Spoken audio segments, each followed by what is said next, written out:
"Veronica deserves everything. You're worthless and always have been," my mother Frances declared, her voice cutting through the law office like a blade. I sat in the leather chair, my hands folded in my lap, watching her pace behind my sister with the confidence of someone who believed she held all the cards. The mahogany-paneled conference room felt smaller with each passing second, the weight of her words pressing down on my chest like stones. "My name is Judith, and at 29 years old, I had spent most of my life being reminded that I was the disappointment, the burden, the daughter who never quite measured up.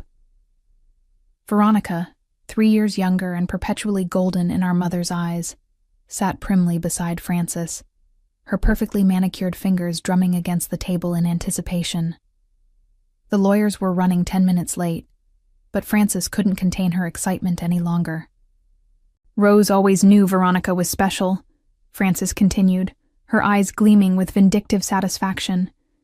"Beautiful, charming, everything a grandmother could want in a granddaughter. You were just there, an obligation." I felt the familiar sting of her words, but something deeper, a quiet strength I had cultivated over years of managing Grandma Rose's affairs, kept me steady. The ornate grandfather clock in the corner ticked steadily, marking time until the moment that would change everything. Frances had no idea what was coming, and I found myself almost grateful for her cruelty. It would make what happened next feel like justice rather than revenge. "I can't wait to redecorate Grandma's house," Veronica said dreamily, already planning her inheritance. "Those antiques are so outdated. I'm thinking modern minimalist, maybe some of those expensive Italian fixtures I saw in the magazine." Frances beamed with pride. "Whatever you want, darling. Rose's savings account should cover renovations easily. $20,000 goes quite far when you're smart about spending."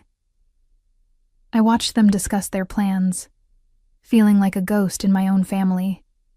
They spoke about Grandma Rose's house, her jewelry collection, her modest savings account with such certainty, such entitlement. Not once did they mention the 3 years I had spent visiting Rose every Tuesday and Thursday, helping her organize her papers, listening to her stories, learning about the business investments she had carefully hidden from my mother's gambling addiction. The door handle turned, and I straightened in my chair. The lawyers had arrived, carrying briefcases and wearing expressions that suggested this reading would be anything but routine. Frances smoothed her hair and adjusted her jacket, preparing to collect what she believed was rightfully Veronica's.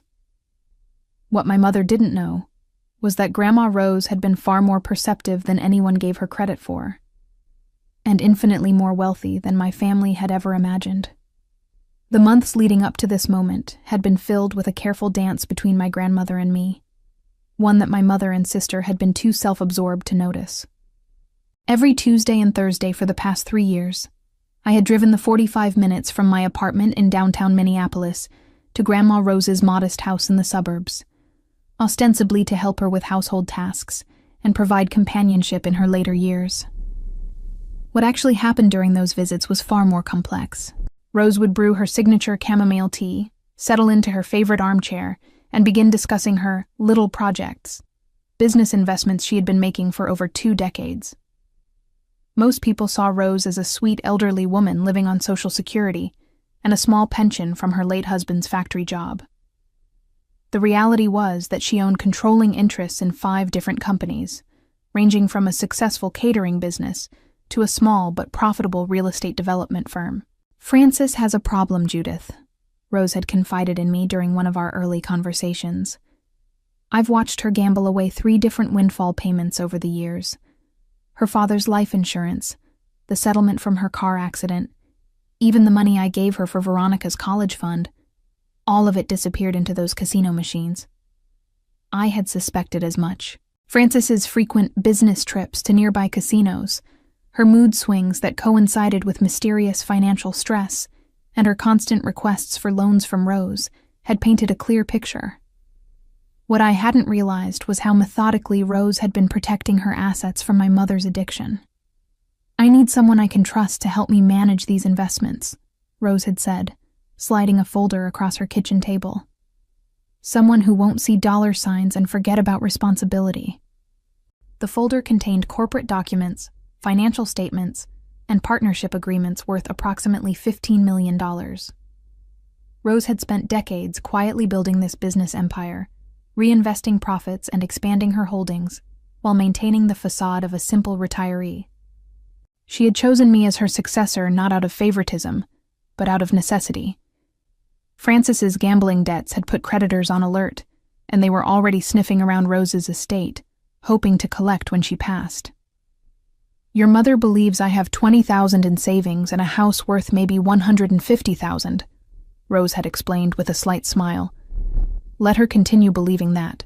These businesses need protection from her creditors, and more importantly, they need someone who understands their value. I had spent those 3 years learning every aspect of Rose's investments, meeting with corporate attorneys, and ensuring that the business succession would be legally airtight. Francis and Veronica had occasionally made snide comments about my charity work with Rose, never bothering to ask what we actually discussed during our long afternoons together. Now, as the lawyers settled into their chairs and began arranging documents, I felt the weight of those secret conversations. Rose's plan was about to unfold exactly as she had designed it, and my mother's cruelty would finally come with a price she never could have imagined. Mr. Harrison, the primary estate attorney, was a distinguished man in his 60s who had worked with Rose for over 15 years. He cleared his throat and opened the official will document, his reading glasses perched carefully on his nose. Francis and Veronica leaned forward eagerly, while I remained composed, my heart beating steadily as the moment approached. "The last will and testament of Rose Elizabeth Thompson," Mr. Harrison began formally. "I, Rose Elizabeth Thompson, being of sound mind and body, do hereby bequeath my worldly possessions as follows." Francis gripped Veronica's hand, both women barely containing their excitement. They had been anticipating this moment for months, ever since Rose's health had begun declining. I watched them with a mixture of sadness and determination, knowing that their joy would be short-lived, but necessary. To my granddaughter Veronica, I leave my family home at 1247 Elm Street, including all furnishings, fixtures, and personal belongings contained within. Additionally, I bequeath to Veronica my complete jewelry collection and the contents of my savings account at First National Bank. Veronica squealed with delight, her hands flying to her mouth in theatrical surprise. Francis began crying tears of what appeared to be gratitude, though I suspected they were tears of relief at securing what she believed would solve her mounting debts. They embraced dramatically, while Mr. Harrison continued reading the formal language of the bequest. "The jewelry alone must be worth $30,000, Francis whispered loudly to Veronica. "And that house is in such a desirable neighborhood now." I felt a familiar pang of exclusion as they celebrated, but it was quickly replaced by anticipation. Rose had warned me that this moment would be difficult, that watching them receive what they believed was everything would test my resolve. She had been right. Seeing their triumphant faces, hearing their immediate plans to liquidate Rose's memory for cash, made my chest tighten with grief and anger. "To my granddaughter Judith," Mr. Harrison continued, "I leave my collection of business documents and corporate files housed in the filing cabinet in my home office." Francis actually laughed, a harsh, mocking sound that echoed through the conference room. "Business documents? What business documents? Mother never had any business besides collecting Social Security." Veronica giggled along with her mother. "Poor Judith gets the boring paperwork while I get the house and jewelry. I guess that's fitting." They exchanged a look of shared amusement, their cruelty casual and automatic. I absorbed their mockery without reaction, knowing that their laughter would turn to something very different within the next few minutes. Rose's plan was working perfectly. They were so convinced of their victory that they wouldn't see the reversal coming until it was too late. Mr. Harrison closed the will and set it aside, but he made no move to conclude the meeting. Instead, he looked directly at me with an expression that suggested the real business was just beginning. As Francis and Veronica continued their whispered celebration, a second attorney entered the conference room. Margaret Kowalski was a sharp-featured woman in her 40s who specialized in corporate law, and her presence immediately shifted the atmosphere. She carried a thick briefcase and wore the kind of confident expression that suggested she held information that would change everything. "Ladies," Mr. Harrison said, "I'd like you to meet Margaret Kowalski from Silver Pine Holdings. She has some additional documents that pertain to Rose's estate." Frances barely looked up from her conversation with Veronica about redecorating plans. Additional documents. What kind of additional documents? The will was very clear. Margaret settled into her chair and opened her briefcase with deliberate precision. Mr. Harrison is correct that the will addresses Rose's personal property, her home, jewelry, and savings account. However, those items represent only a small fraction of Rose's total assets. Veronica's head snapped up from her phone, where she had been texting friends about her inheritance. "What do you mean, small fraction? Grandma wasn't wealthy. She lived in that tiny house and drove that old car." "Rose Thompson was indeed very wealthy," Margaret replied calmly. "She simply chose to live modestly while building a substantial business empire. For the past 22 years, she owned controlling interests in 5 different companies, managed through a complex but legal corporate structure designed to protect her assets." The color began draining from Frances's face. "Business empire. That's impossible. My mother worked at the post office for 30 years and then retired. She never mentioned any businesses." I watched my mother's confidence start to crumble as Margaret spread corporate documents across the conference table. The papers bore Rose's signature, notarized dates going back decades, and financial statements that showed profits in the millions. Frances picked up one document with trembling fingers, scanning the numbers with growing horror.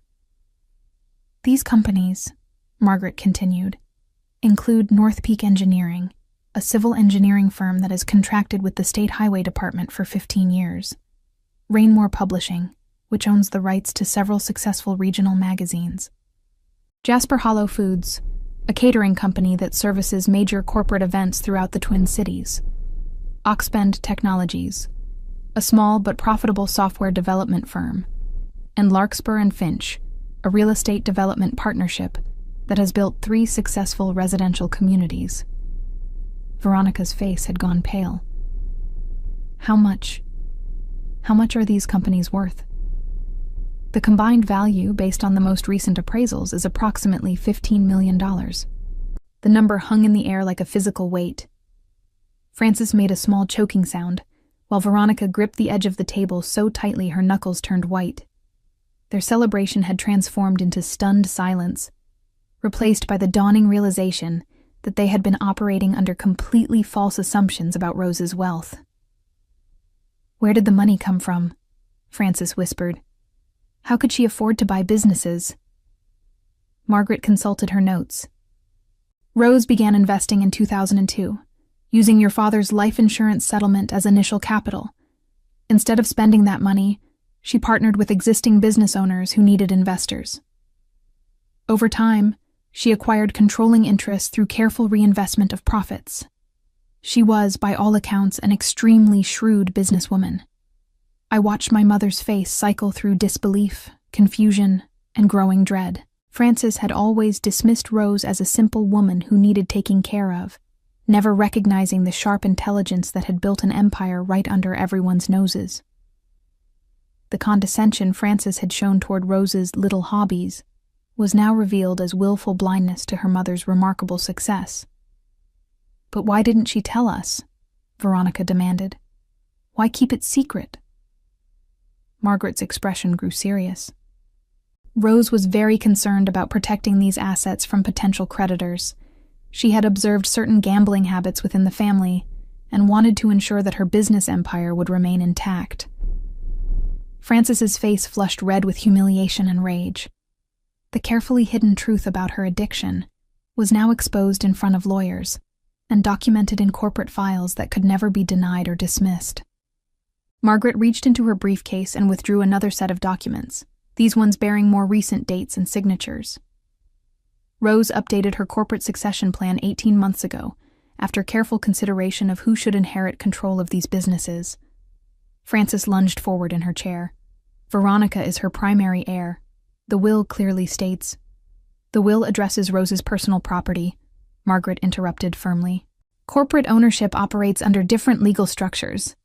These businesses were never part of her personal estate. They were held in trust, with designated successors chosen based on Rose's assessment of their business acumen and financial responsibility. I felt my heart rate increase as the moment approached. For 3 years I had known this day would come, but experiencing it felt surreal. Frances and Veronica were about to learn that their assumptions about family hierarchy meant nothing in the face of Rose's careful planning. "Who inherits the businesses?" Veronica asked, her voice strained with anxiety. Margaret turned to face me directly. "Judith Thompson has been designated as the primary successor for all 5 companies.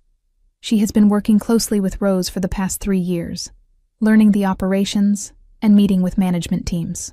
The transition is designed to be seamless." The silence that followed was deafening. Frances stared at me as if seeing a stranger, her mouth opening and closing without sound. Veronica's perfect composure shattered completely, her face contorting with disbelief and fury. "That's impossible," Frances finally managed to say.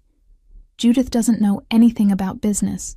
She's never shown any interest in—" "Actually," I said quietly, speaking for the first time since the lawyers had arrived, "I've been learning about these companies for 3 years. Every Tuesday and Thursday when I visited Grandma Rose, we went over financial reports, met with managers, and discussed long-term strategy. She was an incredible teacher." Veronica's eyes filled with tears of rage. "You knew? You knew about the money this whole time and said nothing?" "Rose asked me to keep the businesses confidential until after her death," I replied calmly. "She was concerned about protecting them from outside interference." Frances's face twisted with understanding. "Outside interference? You mean my debts?" Margaret nodded. Rose was very explicit about her concerns. She had observed multiple instances where family resources were lost to gambling debts, and she wanted to ensure that her business empire remained stable and productive. The weight of the revelation settled over the room like a heavy blanket. Frances realized that not only had she underestimated her own mother's wealth and intelligence, but that her gambling addiction had cost her family access to millions of dollars. Her years of condescension toward Rose, her dismissal of Rose's boring conversations about investments, had blinded her to the empire that was being built right in front of her. $15 million, Veronica whispered, as if saying the number might make it less real. $15 million, and you get all of it? I inherited the responsibility of managing these companies, I corrected. Rose built something remarkable, and she trusted me to continue her work. Frances stood up abruptly, her chair scraping against the floor. "This isn't fair. Veronica is the primary heir. There has to be some way to contest this." Margaret's expression remained professional but firm. "The corporate succession has been legally established for years. Every document has been properly notarized, witnessed, and filed with appropriate authorities. Rose worked with multiple attorneys to ensure there would be no grounds for contest. The trap Rose had laid was perfect in its simplicity. She had given Frances and Veronica exactly what they expected while protecting what truly mattered from their potential interference." Frances began pacing behind her chair like a caged animal, her earlier triumph now transformed into desperate calculation. "There has to be something we can do. Some legal challenge. Some way to prove that Mother wasn't in her right mind when she made these arrangements." Margaret opened another folder with practiced efficiency. Rose anticipated such concerns. She underwent comprehensive psychological evaluation 6 months ago, specifically to demonstrate her mental competency. The results show her cognitive function was well above average for her age group. I watched my mother's face as each avenue of denial was systematically closed off. Rose had thought of everything, spending years building legal barriers that would protect her businesses from the very scenario that was unfolding now. Frances's gambling addiction, her pattern of viewing family resources as her own personal bank account, had finally met an obstacle she couldn't manipulate or overcome. But the house, Veronica said desperately. At least I still have the house and jewelry. That's something. Margaret consulted her notes with an expression that suggested more bad news. Unfortunately, there are some complications regarding those assets as well. Rose's creditors have been monitoring the estate, and there are significant liens against both the property and the jewelry collection. Francis's face went white. Liens? What liens? Your gambling debts, Francis. Several casinos have obtained judgments against you over the past 2 years. They've been waiting for Rose's estate to settle so they could collect against any inherited assets. The house and jewelry will need to be liquidated to satisfy those obligations. The final piece of Rose's protection strategy became clear. She had known that any assets left to Veronica would ultimately end up in Francis's hands, and from there would be seized by creditors. By giving Veronica the house and jewelry, Rose had effectively given her nothing, worse than nothing, since Veronica would now be responsible for the legal proceedings required to transfer the assets to the casinos. Veronica collapsed back into her chair, tears streaming down her face. So I get nothing? Nothing at all? You'll receive whatever remains after the creditors are satisfied, Mr. Harrison said gently. Unfortunately, given the value of the liens versus the appraised value of the property and jewelry, there's unlikely to be any significant remainder. Francis turned to face me with an expression of pure hatred. You planned this. You manipulated her into cutting us out. I helped Grandma Rose manage her businesses, I replied steadily. Everything else was her decision, based on her observations of this family over many years. This isn't over, Francis snarled. I'll find a way to fight this. I'll prove that you influenced her, that you took advantage of an elderly woman. Margaret's voice cut through Francis's threats with professional authority. I should mention that Rose documented her reasoning extensively. She kept detailed records of family interactions, including recordings of conversations where gambling debts were discussed. She also documented instances where family members made disparaging comments about her intelligence or business acumen. The recordings. I remembered Rose's small digital recorder, which she had started using after Francis made particularly cruel comments about Rose's supposed senility. My grandmother had been building a legal defense against exactly the kind of challenge Francis was threatening to mount. Francis sank into her chair, the fight draining out of her as she realized the scope of Rose's preparation. Every contingency had been considered, every possible objection anticipated and countered. Rose had spent 3 years not just teaching me about her businesses, but building an unassailable legal fortress around the succession plan. The woman my family had dismissed as a simple retiree had outmaneuvered them completely, ensuring that her life's work would be protected from the very people who had taken her generosity for granted. I reached into my purse and withdrew a sealed envelope that Rose had given me 6 months before her death. Grandma Rose asked me to give this to both of you after the legal proceedings were complete. Francis and Veronica stared at the envelope as if it might explode. Their faces bore the hollow expressions of people who had just watched their entire worldview collapse. With trembling fingers, Francis opened the envelope and unfolded the handwritten letter inside. My dear Francis and Veronica, Francis read aloud, her voice breaking. If you are reading this, then my business empire has been revealed, and you understand the true scope of what you have lost. I want you to know that this was not a decision I made lightly. Veronica leaned over to read along, fresh tears spilling down her cheeks. Francis continued reading, her voice growing smaller with each word.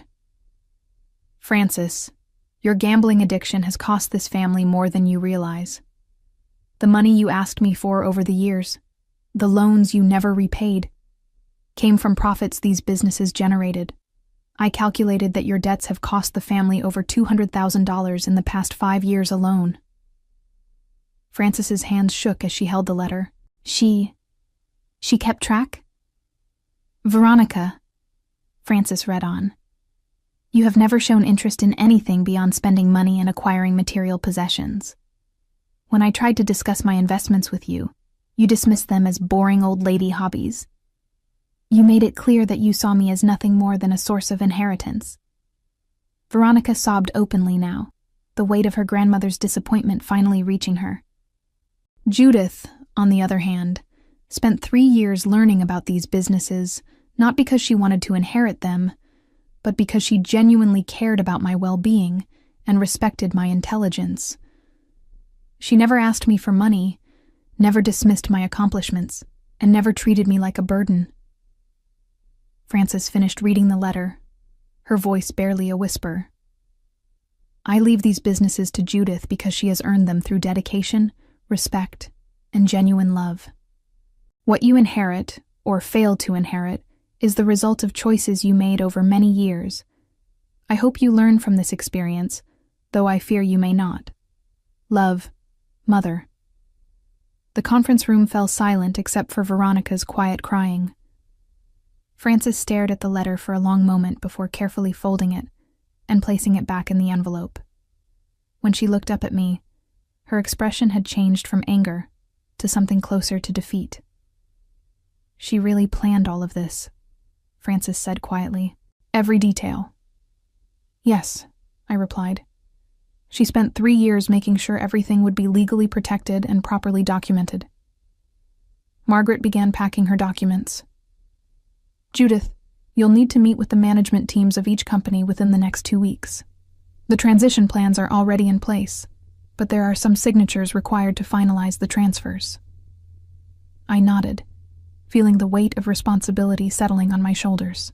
Rose had prepared me well for this moment, but actually becoming the owner of 5 successful companies felt surreal. I'll make time in my schedule. Frances stood up slowly, moving like someone much older than her 54 years. I suppose congratulations are in order. You played this very well. I didn't play anything, I said firmly. I loved Grandma Rose, and she recognized that love. Everything else followed from there. Veronica finally looked up from her hands. What happens now? What are we supposed to do? You'll need to work with your mother's creditors to liquidate the inherited assets, Mr. Harrison explained. The process will take several months, but it should satisfy the outstanding debts. And after that? Veronica asked. After that, you'll need to build your own lives, I said, not unkindly. Grandma Rose gave you the same gift she gave me, the opportunity to learn from your mistakes. What you do with that opportunity is up to you. Frances gathered her purse and stood to leave. I suppose we won't be seeing much of each other anymore. That depends, I replied. The door is always open if you're ready to build a different kind of relationship. But the days of taking family for granted are over. Frances and Veronica discovered that the gambling debts had grown far beyond what they initially realized, with compound interest and legal fees bringing the total owed to nearly $400,000. The house and jewelry, after appraisals and legal costs, barely covered 2/3 of the debt, leaving Frances personally liable for the remainder and forcing her into bankruptcy. Veronica, now responsible for her mother's financial choices, lost her credit rating and social standing when the bankruptcy became public record, while their extended family and social circle learned the full scope of the gambling addiction that had cost them millions. Both women were forced to find employment for the first time in years, working entry-level positions while I managed a business empire worth $15 million. A daily reminder of how their cruelty and entitlement had cost them everything. Looking back on that day in the conference room, I realized that Grandma Rose had given me more than just financial security. She had taught me that true power comes from earning respect rather than demanding it, and that the most satisfying revenge is simply allowing people to face the natural consequences of their own choices.